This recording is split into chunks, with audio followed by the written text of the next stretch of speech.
Not in command. Command जो है वो कहीं और है। वो सिर्फ एक मखौटा है बिहार के चुनाव तक। भाजपा उनका सिर्फ इस्तेमाल कर रही है। जो आपने गड़बड़ी की, जिसका जवाब चुनाव आयोग अभी तक नहीं दे पा रहा, बिहार की जनता वो होने नहीं दे। और मोदी और अमित शाह के इशारे पर काम हो रहा है। देखिए, जो चुनाव आयोग कर रहा है वो वही काम कर रहा है। मोदी जी ने जो 2016 में नोटबंदी की, अब वोटबंदी करने का काम कर रहा है। बहुत सारे वीडियोस, बहुत सारे एविडेंसेस अब सामने आ चुके हैं कि किस तरीके से खाना पूर्ति की जा रही है। कई बीएलओस के ऑडियो रिकॉर्डिंग्स, उनके सीनियर ऑफिसर्स के ऑडियो रिकॉर्डिंग्स सामने आ चुके हैं। तो ये कहीं ना कहीं सीधी सीधी इंटेंशन चुनाव आयोग जो कर रहा है बीजेपी के दबाव में, वो बिहार का चुनाव लूटने की तैयारी है और बिहार के बाद बंगाल लूटने की तैयारी है, जिसको इस देश की जनता किसी भी कीमत पर बर्दाश्त नहीं करेगी। लेकिन सिर्फ बिहार में जो अपराध हुआ वो सुशासन बाबू कहलाए। अब चूंकि प्रशांत किशोर ये कह रहे हैं कि भाई पुलिस रिश्वत लेके काम करने में मस्त है और अफसर जो है वो ट्रांसफर पोस्टिंग में पैसा कमा रहे हैं, नीतीश कुमार को कोई सुध ही नहीं है कि राज्य में हो क्या रहा है। इसमें तो कोई दो राय। देखिए, क्या है कि नीतीश जी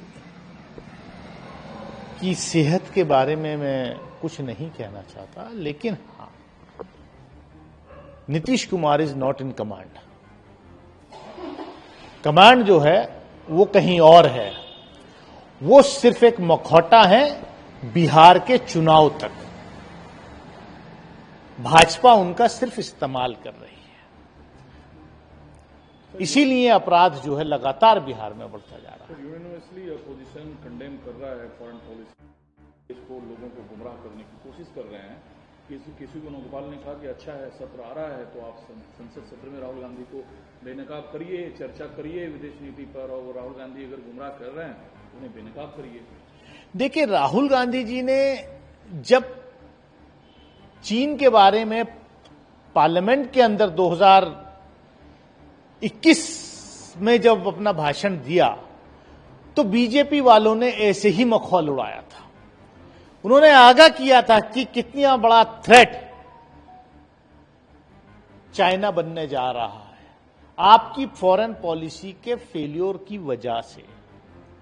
हम लोग हमेशा, कांग्रेस की सरकारें रहीं तो हमेशा से अमेरिका को अलग पाले में रखते थे, चाइना को अलग, रशिया को अलग, पाकिस्तान को अलग। इन्होंने सारे अपने एग्स जो हैं एक बास्केट में डाल दिए। तो कूटनीति जो है वो फेल हुई। बेसिकली कूटनीति जो है, फॉरेन पॉलिसी अलग चीज है, वो संघियों के दिमाग से ऊपर की चीज है। इनको सिर्फ जहर फैलाना आता है। आप कहीं जाके किसी से गले मिलने, पप्पी झप्पी कर ले, वो अलग बात है, लेकिन दो देशों के रिश्ते कैसे होते हैं, अंतर्राष्ट्रीय स्तर पर कैसे अपने आप को स्थापित करना होता है, ये पंडित जवाहरलाल नेहरू, ये श्रीमती इंदिरा गांधी ने दिखाया था। ये वर्स्ट एरा में नरसिम्हा राव और दूसरे प्रधानमंत्रियों ने भी दिखाया। लेकिन मोस्ट फेल्योर अगर फॉरेन पॉलिसी साबित हुई है तो वो मोदी सरकार के साथ। इस बीच जब बिहार अपराध ग्राफ को लेकर का हमला है प्रधानमंत्री पर, कि आप बिहार आ रहे हैं तो शायद आपकी नजरें इन चीजों पर हो।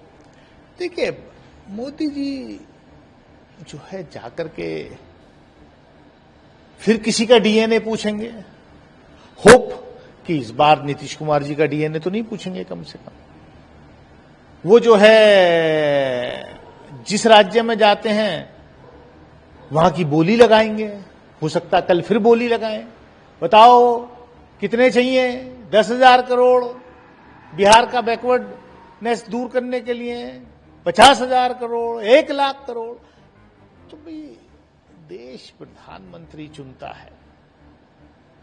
देश जो है इस तरीके की जो हरकतें, देश का एक राष्ट्राध्यक्ष भारत जैसे महान देश का प्रधानमंत्री करता है, तो उससे हमारी केवल देश में नहीं, अंतर्राष्ट्रीय स्तर पर छवि धूमिल हो रही है। एसआईआर को जो आप लोग क्रिटिसाइज कर रहे हैं, श्री यादव जो आंकड़ा दे रहे हैं कि 12 से 14% वोटर को मिनिमाइज करने की, वोटिंग राइट्स से दूर करने की कोशिश की जा रही है, ये कहां से आंकड़े आते हैं 12-14% लोगों को वोटिंग राइट से अलग कर दिया जाएगा? देखिए, जब चुनाव आयोग के जो ग्राउंड पे वर्क ऑफिसर्स हैं, जो बीएलओज हैं, जो अधिकारी हैं, जब उनकी ऑडियो वीडियो वायरल होते हुए आप देखेंगे तो खुद साबित हो रहा है।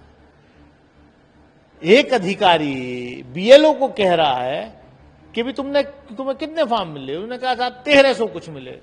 कितने डिस्ट्रीब्यूट किए? कि साहब 500। कि कितने फार्म अपलोड किए? कि साहब 2। अब उसके पास आएंगे तो नहीं करो, ये जैसे भी ये खुद ही अपनी राइटिंग में भर के अपलोड कर दो। तो भाई ये तो ऑन रिकॉर्ड है। क्यों कर रहे हो आप ये सब? इसीलिए तो कर रहे हो, आपकी इंटेंशन खराब है। क्योंकि महाराष्ट्र का खून आपको मुंह लग गया है। महाराष्ट्र में जो आपने गड़बड़ी की, जिसका जवाब चुनाव आयोग अभी तक नहीं दे पा रहा है, बिहार की जनता वो होने नहीं देगी। बहुत जागरूक जनता है। सर, यूपी से आप खुद आते हैं, इकरा हसन को लेकर क्या कुछ ऐसा हुआ जिस पर आपको आपत्ति है? देखिए, ये बहुत ही दुर्भाग्यपूर्ण है कि एक सिटिंग सांसद, एक यंग डायनेमिक महिला सांसद के साथ इस तरीके का सुलूक किसी जिले का एक एडीएम करे। ये बेइज्जती इकरा हसन की नहीं है, ये किसी दल की नहीं है। ये पूरे जो हमारा पार्लियामेंट्री सिस्टम है, ये उसकी बेइज्जती है। इसीलिए हम कहते हैं कि इनको संविधान में विश्वास नहीं है, इनको लोकतंत्र में विश्वास नहीं है। और जब इंस्टीट्यूशंस में पपेट्स बिठा दिए जाते हैं तो यही होता है। सांसदों के अधिकारों को, उनकी रक्षा करने की जिम्मेदारी लोकसभा के अध्यक्ष को होती है। मुझे अफसोस के साथ ये कहना पड़ रहा है कि श्री ओम बिरला लोकसभा के स्पीकर जो हैं, वो सांसदों के अधिकारों की रक्षा करने में असफल रहे हैं और इसीलिए शायद उनको दोबारा भाजपा ने अध्यक्ष बनाया है। मैं समझता हूं कि एक यंग डायनेमिक पार्लियामेंटेरियन के साथ जो सुलूक सहारनपुर के एडीएम ने किया है, कम से कम इसका वो संज्ञान लेकर के प्रिविलेज में इसको भेजेंगे। क्योंकि उनके पास अगर शिकायत भी जाती है तो वो ऑपोजिशन की शिकायतें प्रिविलेज कमेटी को नहीं भेजते। हाँ, अगर कोई बीजेपी का सांसद भेज देता है तो तुरंत भेजते हैं। मैं समझता हूं कम से कम आप कहते हैं कि यंगस्टर्स को पार्लियामेंट आना चाहिए, प्रधानमंत्री कहते हैं यंगस्टर्स को पॉलिटिक्स में अच्छे पॉलिटिशियंस बनना चाहिए। अब ऐसे पॉलिटिशियंस के साथ अगर आपके बाबू लोग इस तरीके का सुलूक करेंगे तो आप देश को किस तरफ ले जा रहे हैं?